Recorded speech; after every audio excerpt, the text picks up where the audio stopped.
ಏನು ಬೇಕಪ್ಪ ಬುಜ್ಜಿ? ಇಡ್ಲಿ. ಯಾರು ಮಾಡಿರೋದು? ನೀವೇ. ಯಾವಾಗ? ಅವತ್ತು. ಅವತ್ತಲ್ಲ, ಇವತ್ತು. ಇವತ್ತು. ಎಷ್ಟು ಬೇಕು? ಇಷ್ಟೊಂದು. ಇಷ್ಟೊಂದು ಇಷ್ಟೊಂದು ಕೊಡಿ. ಕೊಡಲ್ಲ. ಬೇಕು. ಇಡ್ಲಿ ಐತಲ್ಲ ಕೊಡಿ. ಕೊಡಲ್ಲ. ಇಡ್ಲಿ ಐತಲ್ಲ. ಎಲ್ಲೈತೆ? ಆಯಿತು, ಬಾ ಕೊಡ್ತೀನಿ. ಹಾಯ್ ಹಲೋ ಎಲ್ರಿಗೂ ನಮಸ್ಕಾರ, ವೆಲ್ಕಮ್ ಬ್ಯಾಕ್ ಟು ಯದುವನ. ಸೊ ಇವತ್ತು ಇಡ್ಲಿ ಮಾಡ್ಕೊಂಡು ತಿಂತಾ ಇರೋದೇನೆ. ಪರ್ಫೆಕ್ಟಾಗಿ ಸಾಫ್ಟಾಗಿ ಇಡ್ಲಿ ಹೇಗೆ ಮಾಡೋದು ಅಂತ ಹೇಳ್ಬಿಟ್ಟು ತಿಳ್ಕೊಳೋಣ ಇವತ್ತು. ಇವಾಗ ನಾನಿಲ್ಲಿ ಒಂದು ಪಾತ್ರೆ ತೊಗೊಂಡು ಒಂದು 4 ಲೋಟ ಅಳತೆಯಷ್ಟು ಅಕ್ಕಿನ ಹಾಕೋತಾ ಇದ್ದೀನಿ. ರೇಷನ್ ಅಕ್ಕಿ ತೊಗೊಂಡಿದ್ದೀನಿ. ರೇಷನ್ ಅಕ್ಕಿ ತೊಗೊಂಡಿರೋದ್ರಿಂದ ಒಂದು 4ರಿಂದ 5 ಸರಿ ನೀಟಾಗಿ ತೊಳೆದು ನೆನೆಯೋಕ್ಕೆ ಅಂತ ಇಡಬೇಕು. ನೆಕ್ಸ್ಟ್ ಇನ್ನೊಂದು ಪಾತ್ರೆಯಲ್ಲಿ 4 ಲೋಟ ಅಳತೆಗೆ ಅದೇ ಲೋಟದಲ್ಲಿ 1 ಲೋಟ ಅಷ್ಟು ಉದ್ದಿನಬೇಳೆ ಹಾಕ್ಕೋತಾ ಇದ್ದೀನಿ. ಉದ್ದಿನಬೇಳೆನೂ ಸಹ ಒಂದು 2 ಸರಿ ತೊಳ್ಕೊಂಡು ನೆನೆಯೋಕ್ಕೆ ಇಡೋಣ. ಈಗ ಸುಮಾರು ಒಂದು 4ರಿಂದ 5 ಅವರು ನೆನೆಸಲಿಕ್ಕೆ ಇಡ್ತೀನಿ. ಇದ್ರ ಜೊತೆಗೆ ನಾನು 1 ಬೌಲ್ ಅಳತೆಯಲ್ಲಿ ಅನ್ನ ತೊಗೋತೀನಿ. ಇಡ್ಲಿ ಮಾಡಲಿಕ್ಕೆ ನಾನು ಇಷ್ಟೇ ತೊಗೊಳ್ಳೋದು. ಯಾವುದೇ ಥರ ಸಬ್ಬಕ್ಕಿ ಆಗಲಿ, ಅವಲಕ್ಕಿ ಆಗಲಿ, ಅಥವಾ ಮಲ್ಲಿಗೆ ಇಡ್ಲಿ ಮಾಡೋಕ್ಕೆ ಮಲ್ಲಿಗೆ ಅಕ್ಕಿನೇ ಬೇಕು ಅನ್ನೋ ಥರದ್ದಾಗಲಿ ಏನೂ ಇಲ್ಲ. ರೇಷನ್ ಅಕ್ಕಿನಲ್ಲೇ ಮಾಡೋದು. ಇದು 3ನೇ ರುಬ್ಬಕ್ಕೆ ಹಾಕೋದು. ಈಗ ಉದ್ದಿನಬೇಳೆನ ರುಬ್ಬಕ್ಕೆ ಹಾಕ್ಕೊಳ್ಳೋಣ.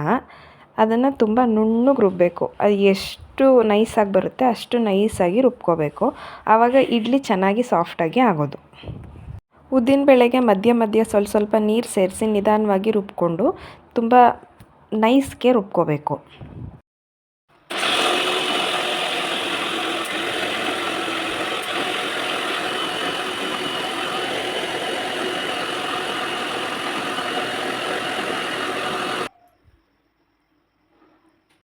ಎಷ್ಟು ನುಣ್ಣಗಾಗುತ್ತೋ ಅಷ್ಟು ನುಣ್ಣಗೆ ಇಲ್ಲಿ ರುಬ್ಕೊಂಡಿದ್ದೀನಿ.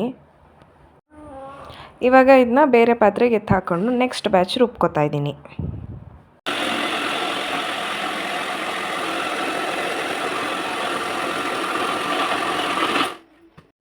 ಯಾವಾಗಲೂ ಉದ್ದಿನಬೇಳೆ ರುಬ್ಬುವಾಗ ಒಂದೇ ಸರಿ ಜಾಸ್ತಿ ನೀರು ಹಾಕ್ಕೊಂಡು ರುಬ್ಬೋಂಗಿಲ್ಲ. ಮಧ್ಯ ಸ್ವಲ್ಪ ಸೇರಿಸಿ ಆಮೇಲೆ ರುಬ್ಕೋಬೇಕು.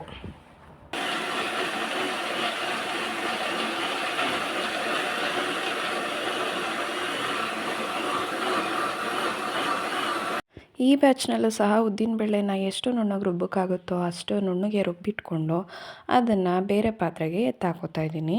ಇವಾಗ ಅನ್ನನ ರುಬ್ಕೋಬೇಕು.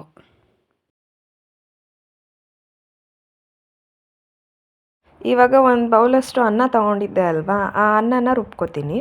ಅನ್ನಕ್ಕೂ ಸಹ ಮಧ್ಯ ಸ್ವಲ್ಪ ನೀರು ಸೇರಿಸಿ ರುಬ್ಕೋಬೇಕು. ಅನ್ನ ಸವಿಯೋದು ತುಂಬ ಲೇಟ್ ಆಗುತ್ತೆ, ಹಾಗಾಗಿ ನಿಧಾನವಾಗಿ ರುಬ್ಕೊಂಡ್ರೆ ಚೆನ್ನಾಗಿ ಸವಿಯುತ್ತೆ. ಇಲ್ಲಿ ಅನ್ನ ಬದಲು ಆಲ್ಟರ್ನೇಟಾಗಿ ಅವಲಕ್ಕಿ ಹಾಕೋತಾರೆ. ಅವಲಕ್ಕಿನ ನೆನೆಸ್ಬಿಟ್ಟು ಆಮೇಲೆ ರುಬ್ಬಕ್ಕೆ ಇಟ್ಕೋತಾರೆ. ನಾನು ಅವಲಕ್ಕಿನ ಹಾಕ್ಕೊಂಡಿಲ್ಲ, ಡೈರೆಕ್ಟಾಗಿ ಅನ್ನನೇ ತೊಗೊಂಡಿದ್ದೀನಿ.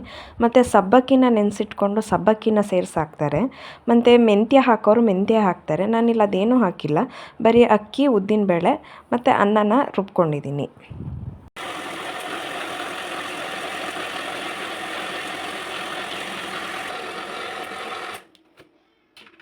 ಇವಾಗ ಅನ್ನನೂ ಸಹ ನುಣ್ಣಗೆ ರುಬ್ಬಿ ಆಗಿದೆ. ಅದನ್ನು ಸಹ ಬೇರೆ ಪಾತ್ರೆಗೆ ಶಿಫ್ಟ್ ಮಾಡಿಕೊಂಡು ನೆಕ್ಸ್ಟ್ ಅಕ್ಕಿನ ರುಬ್ಕೊಳ್ಳೋಣ.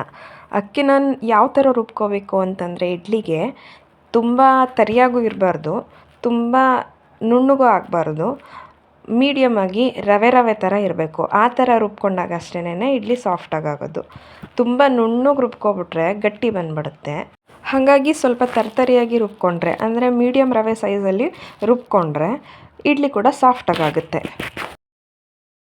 ಅಕ್ಕಿನ ನಾನು ಸ್ವಲ್ಪನೇ ಹಾಕ್ಕೊಂಡು ಒಂದು 4 ಬ್ಯಾಚ್ ಆಗುವಷ್ಟು ರುಬ್ಕೊಂಡೆ. ನೋಡಿ, ಇಲ್ಲಿ ಕಾಣಿಸ್ತಿದೆಯಲ್ಲ, ಇಷ್ಟು ತರಿಯಾಗಿದ್ದರೆ ಸಾಕು.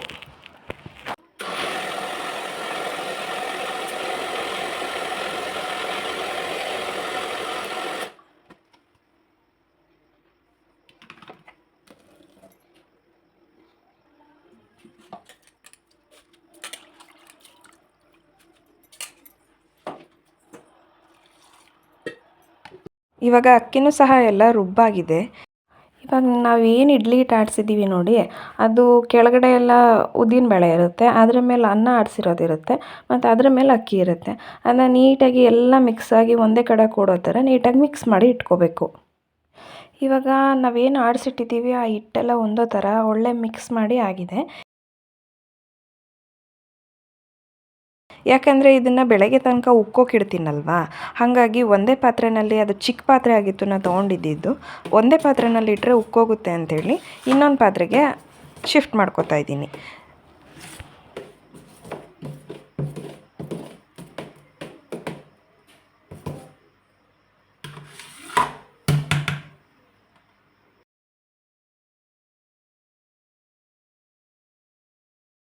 ಇವಾಗ ನಾನು ಇಡ್ಲಿ ಹಿಟ್ಟಿಗೆ ಸ್ವಲ್ಪ ಉಪ್ಪು ಮತ್ತು ಸ್ವಲ್ಪ ಸೋಡಾನ ಸೇರಿಸ್ಕೊತಾ ಇದ್ದೀನಿ.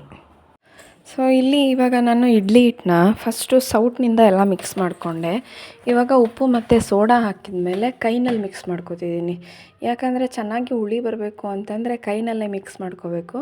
ಹಾಗಾಗಿ ನೀಟಾಗಿ ಎಲ್ಲನೂ ಮಿಕ್ಸ್ ಮಾಡಿಕೊಂಡು ಕೈನಲ್ಲೇನೆ ಇಡ್ತಾಯಿದ್ದೀನಿ. ಈಗ ಕೈನಲ್ಲಿ ಮಿಕ್ಸ್ ಮಾಡ್ಕೊಂಡಾಯಿತು ಅಲ್ವಾ, ಈಗ ಹಿಟ್ಟು ಹುಳಿ ಬರುತ್ತೆ. ಹಾಗಾಗಿ ನಾನು ಇವಾಗ 2 ಪಾತ್ರೆಗೆ ಚೇಂಜ್ ಮಾಡ್ಕೋತಾ ಇದ್ದೀನಿ. ಚಿಕ್ಕ ಪಾತ್ರೆ ತೊಗೊಂಡಿದ್ದರಿಂದ 2 ಪಾತ್ರೆಗೆ ಹಾಕೋತಾ ಇದ್ದೀನಿ. ಹಿಟ್ಟು ಉದುಗ್ ಬಂದರೆ ಆಚೆಗೆಲ್ಲ ಸುರಿಯುತ್ತೆ ಅಂತ ಹೇಳ್ಬಿಟ್ಟು ನಾನು 2 ಪಾತ್ರೆಗೆ ಶಿಫ್ಟ್ ಮಾಡಿಕೊಂಡು ಮುಚ್ಚಿಡ್ತಾ ಇದ್ದೀನಿ. ನಾನಿವಾಗ ಈ ಇಡ್ಲಿ ಹಿಟ್ಟನ್ನ ಸುಮಾರು ಒಂದು 8 ಅವರ್ ತನಕ ರೆಸ್ಟ್ಗೆ ಇಡ್ತಾಯಿದ್ದೀನಿ. 8 ಅವರ್ ಅಂದರೆ ಒಂದು ರಾತ್ರಿ ಇಡೀ ಫುಲ್ ಹುಳಿ ಬರಲಿಕ್ಕೆ ಇಡ್ತೀನಿ. ಬೆಳಗ್ಗೆ ಒಂದು 7 ಗಂಟೆ ಅಥವಾ 8 ಗಂಟೆಗೆ ತಿಂಡಿ ರೆಡಿ ಮಾಡಲಿಕ್ಕೆ ಅಂತ ತೊಗೋತೀನಿ. ಇವಾಗ ಬೆಳಗ್ಗೆ ಸುಮಾರು ಒಂದು 8 ಗಂಟೆ ಆಗಿದೆ. ನೋಡಿ ಎಷ್ಟು ನೀಟಾಗಿ ಉಕ್ಕು ಬಂದಿದೆ. ನಾನಿಲ್ಲಿ 2 ಪಾತ್ರೆಗೆ ಹಾಕ್ಕೊಂಡಿದ್ದರಿಂದ ಕೆಳಗಡೆ ಎಲ್ಲ ಸುರಿದಿಲ್ಲ. ಒಂದೇ ಪಾತ್ರೆಯಲ್ಲಿ ಇಟ್ಟಿದ್ದಿದ್ರೆ ಹಿಟ್ಟು ಹುಳಿ ಬಂದಿರೋದ್ರಿಂದ ಸುತ್ತ ಸುರಿದೋಗ್ಬಿಡ್ತಿತ್ತು. ಹಾಗಾಗಿ ರಾತ್ರಿನೇ ನಾನು ನೆನೆಯೋಕ್ಕಿಡುವಾಗ 2 ಪಾತ್ರೆಗೆ ಹಾಕ್ಬಿಟ್ಟು ಇಟ್ಬಿಟ್ಟಿದ್ದೀನಿ. ಹಾಗಾಗಿ ಕೆಳಗಡೆ ಸುರಿದಿಲ್ಲ. ಅರ್ಧ ಇದ್ದದ್ದು ಮುಕ್ಕಾಲು ಭಾಗದಷ್ಟು ಆಗಿದೆ. ನಾನಿವಾಗ ಇಲ್ಲಿ ಒಂದೇ ಒಂದು ಪ್ಲೇಟ್ಗೆ ಇಡ್ಲಿ ಇಟ್ಕೋತಾ ಇದ್ದೀನಿ. ಯಾಕಂದರೆ ಬೆಳಗ್ಗೆನೇ ಎಲ್ಲರದು ತಿಂಡಿ ಆಗಿತ್ತು. ಈಗ ನಾನು ಒಬ್ಳಿಗಷ್ಟೇ ಹಾಕೋತಾ ಇದ್ದೀನಿ. ಇಡ್ಲಿ ಪ್ಲೇಟ್ಗೆ ಚೆನ್ನಾಗಿ ಎಣ್ಣೆ ಹಚ್ಕೋಬೇಕು. ಎಣ್ಣೆ ಹಚ್ಕೊಂಡ ನಂತರ ಇಡ್ಲಿ ಹಿಟ್ಟನ್ನು ಮುಕ್ಕಾಲು ಭಾಗದಷ್ಟು ಹಾಕ್ಕೊಂಡು ಇಡಬೇಕು. ತುಂಬ ಹಾಕೋವಾಗ ಪ್ಲೇಟ್ ತುಂಬಾ ಉಬ್ಬಿಡುತ್ತೆ ಇಡ್ಲಿ. ಹಾಗಾಗಿ ಒಂದು ಮುಕ್ಕಾಲು ಭಾಗದಷ್ಟು ಹಾಕ್ಕೊಂಡ್ರೆ ಸಾಕು.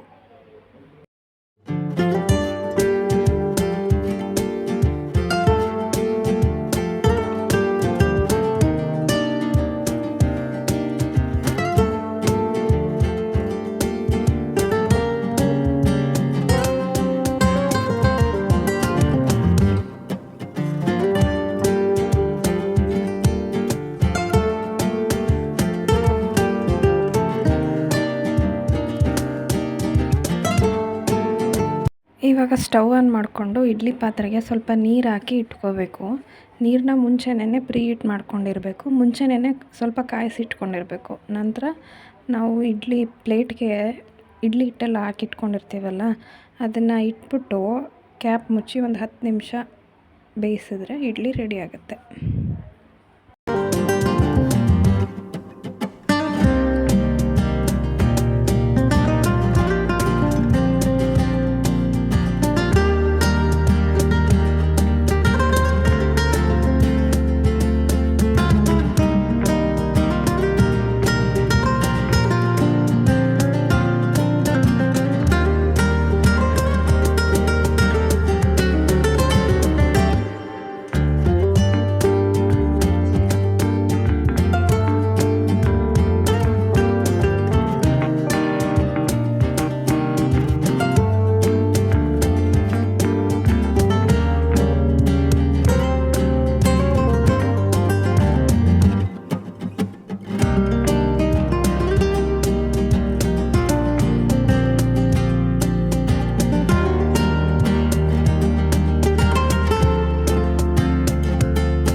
ಇವಾಗ ನೋಡಿ ಇಡ್ಲಿ ಎಷ್ಟು ಚೆನ್ನಾಗಿ ಬೆಂದಿದೆ. ಸ್ವಲ್ಪ ಉಬ್ಬಿ ಕೂಡ ಬಂದಿದೆ.